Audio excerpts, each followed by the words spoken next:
We tried. Let me describe just briefly the setting at the IBM Cambridge Scientific Center.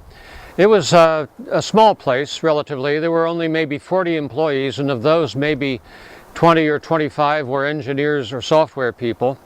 And the ones that were really working on the main systems software part of things were all kind of located together in an area we called the back hall, which is a large hall area with a blackboard on the wall so we could sketch out ideas, and there was a nice carpet on the floor so we could sit around and talk.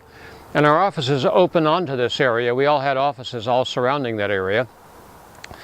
One day, I think it was in around 1972, we were back there, and at that time it was becoming clear to us that in the foreseeable future we could have desktop computers, so-called personal computers, because of the trends in electronics. They were getting cheaper and smaller all the time.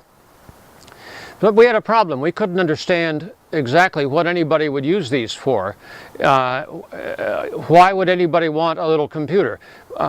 In particular, why would anybody want a computer that would be something like a consumer item, something like a microwave oven or a toaster that you might find in every home? And we were sitting around one day on the floor, about 4 of us, talking this over, looking at the various angles and coming up with ideas. And the sort of ideas that people were suggesting were things like, well, housewives could use them to organize their recipes for the kitchen and things like that.